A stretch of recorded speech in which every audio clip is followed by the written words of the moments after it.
So as you can see, it's about 6 a.m.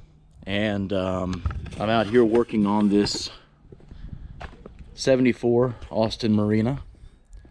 The Marina actually had a 18V MGB engine in it, or the B series, the BMC B series engine in it. It unfortunately had low compression. We got it to run, but it was not going to be going anywhere fast. Let's try to get this. There we go. Now these were sold in America as the Austin Marina. They were sold from 73 to 75. This is a 74. They did use an 18V MGB engine, or the B series engine. I just say MGB because we have all MGBs and stuff. So, however, the crank was a bit different. Uses a because it was using a Triumph transmission, used a smaller first motion shaft. The crank is different in the Marina engine, and so the spigot bushing is a really small spigot bushing in order to accept that first motion shaft. So in order to accept the MGB engine with the crank that's in the MGB engine, which is also an 18V, we will end up having to have a custom spigot bushing put in order to accept that first motion shaft. You can see how small the end of the first motion shaft is.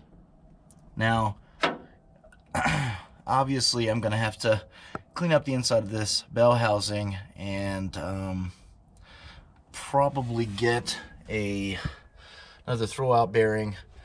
Probably end up seeing if I can't find another slave cylinder.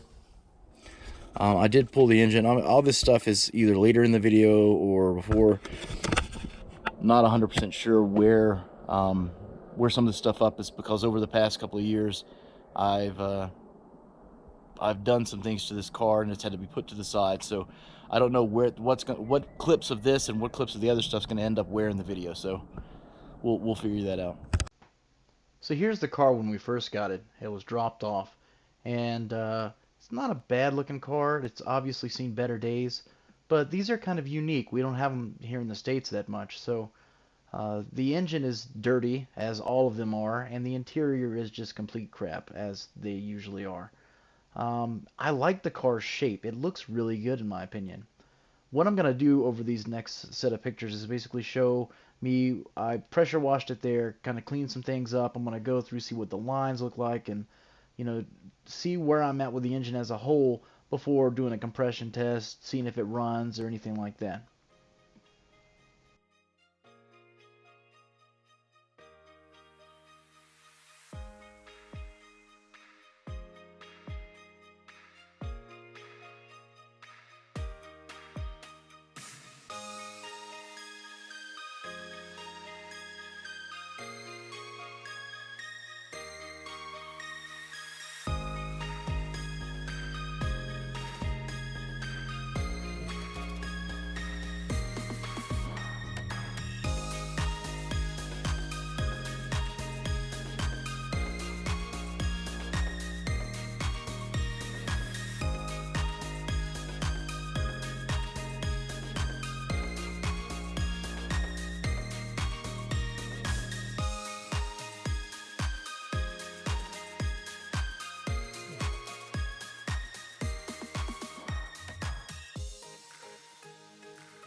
So I'm sorry if that was loud, but yes, the engine did run.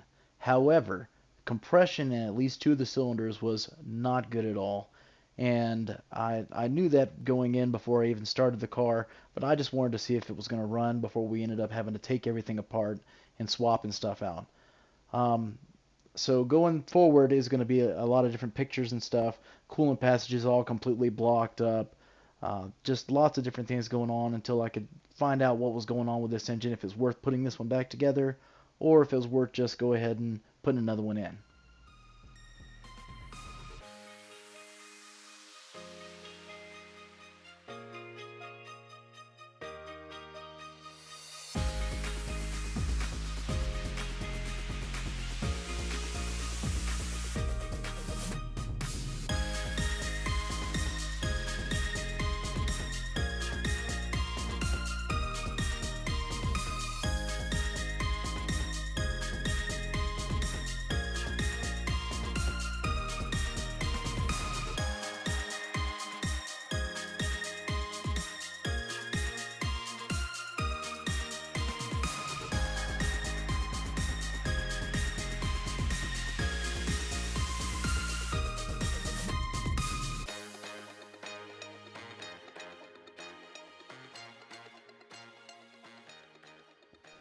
All right, so this is more towards present day. Not exactly present day, but it's a little while ago. This is when I had actually, after everything had been clean, the car had sat out for a bit. I've got other cars that I'm constantly working on, so and it's just me that does a lot of stuff. Kevin does things, but I'm kind of swamped when it comes to a lot of the projects. Went in here to go see, how the car is after it's been sitting for a bit. Still in the same shape, still roughly cleaned up, but I mean, it's not in the greatest shape. It's got all the spare parts or the new parts that are supposed to go in here, and the cover for it that's in here in the back. But I'm gonna end up going through and cleaning all this stuff out again anyways because I've got a lot of things that I need to do to it.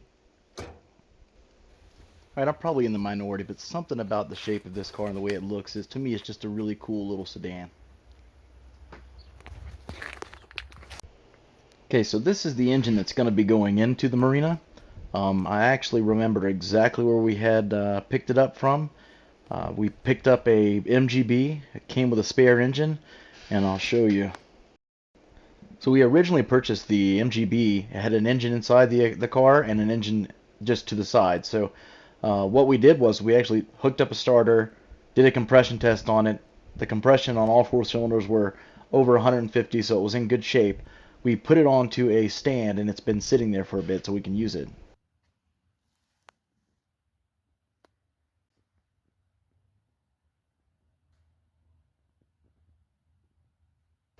All right, so what you're seeing is me basically going around the engine and just kind of seeing all the stuff that I'm going to end up taking off.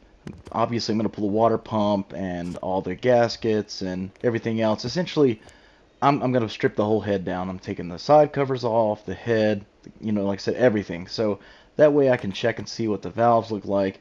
Even though it had good compression, I still wanted to go inside and ensure that it was going to be a good, reliable engine.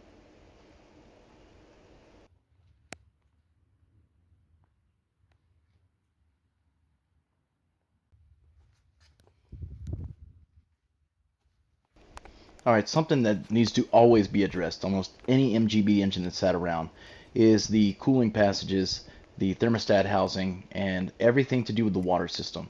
Because usually they are completely gunked up, just like this. There's no water going to be flowing. You'll be replacing the head gasket, it'll burn itself up. This is not the way you want to do it. So even though the engine had great compression, there's no way I could sit there and run the engine like this. I can't.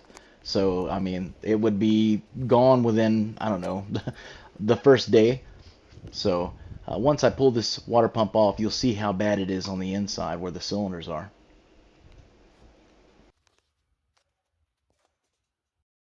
So the air injection system is going to be coming off, and they'll have a special bolt that goes down into those holes to fill them, since it's a 74. The heater valve, you can see down here where all that stuff is coming out. I mean, it's really, really bad, so you really want to go through that system. Like I said, I'll put stuff in these ports, but all of this stuff on the side of the engine's all got to come off. The starter, the distributor, everything.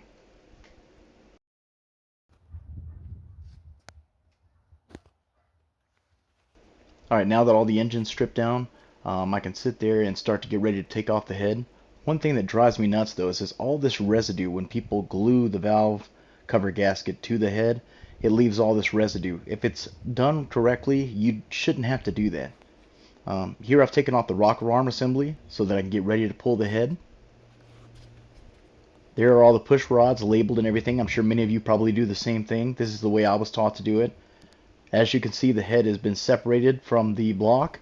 I'm about to pull it off.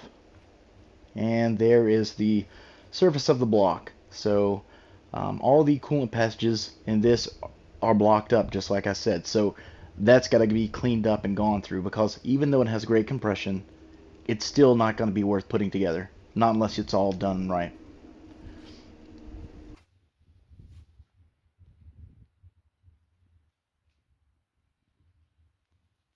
Now what I did was I've cleaned the block. So I've cleaned everything here. I've already started cleaning the coolant passages. I've cleaned the tops of the piston area, rotating everything to make sure it rotates freely. I'm just going through everything to ensure that everything works as it should. So I want to make sure that the cylinder bores are not out of round. I want to make sure that everything seems to be in good shape. And it does. It rotates very nicely, and it looks good. So that means I should be able to put this together without going into the bottom end.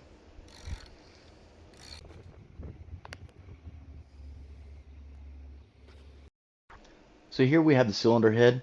I'm going to have to take all the studs and everything and make sure that they're actually decent, and go through all the holes, retap them, and ensure that all of the stuff bolts up correctly, because I don't want to have any issues where things are stripped out. So as you can see, I've pulled all the studs out.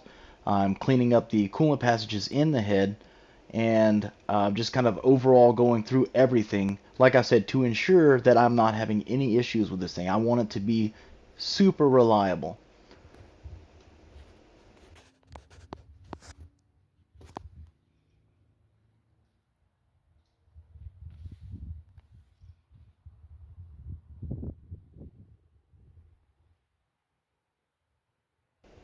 Alright, so this is definitely going to end up being a two-part video or so, but as you can see, the head still needs some work. Alright, I had pulled out all the lifters to ensure that there was no wear on the top of them. They're obviously all filled with oil and gunk, so what I'm going to end up doing is cleaning them all out and making sure that they don't have a bunch of wear on them. If I have to replace them with one, I'll end up replacing them. But as you can see, there's tons of gunk and everything in here where the push rod goes down into. Now they're all cleaned up. So what I'm doing here is I'm basically just using compressed air to blow out any of the passages for the coolant passages, to make sure there's nothing in there, nothing kind of lodged, and make sure that it can flow as easily as possible without any kind of restrictions.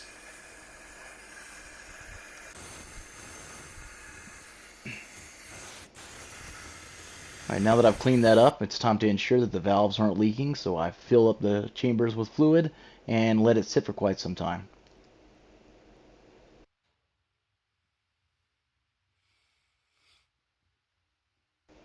Alright, and after the test is done, it held all the fluid. I didn't have a single issue with it, so they all seal. So this engine, or this head, is great to go back onto that block. By the way, this engine was the engine that came out of it. They've got so many different engines over here and stuff. That's the engine for the 1100, another MGB engine, but this is the engine that actually came out of the Marina. And like I said, it's actually in a lot worse shape than what I'm working on right now. So this one would require a lot more work, tearing apart the bottom end and doing everything else. I'm sure it's worth rebuilding. It did run, remember, but it's just, from an economic standpoint, it makes more sense to take one of the engines we already have and put it in. There's a lot of stuff I got to take off of this engine to put on the other engine, but I'll end up doing that. So, okay, there's so much footage of all this stuff, but I at least wanted to show where the cylinders were and all the stuff gone from inside here, so it's all cleaned up. So that way the passages are completely cleaned. But like I said, I do have a new water pump on here that I'm going to be putting on, and everything else. But all this stuff will probably be in the next video.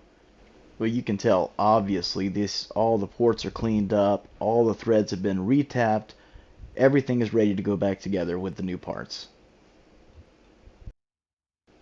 You know, some people really don't understand how much time it takes to go through everything, clean all this stuff up, make sure everything is retapped, done.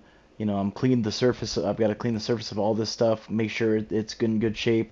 like I said, check all the studs. If I have to retap or thread anything, that takes a lot of time. The carb has to be rebuilt.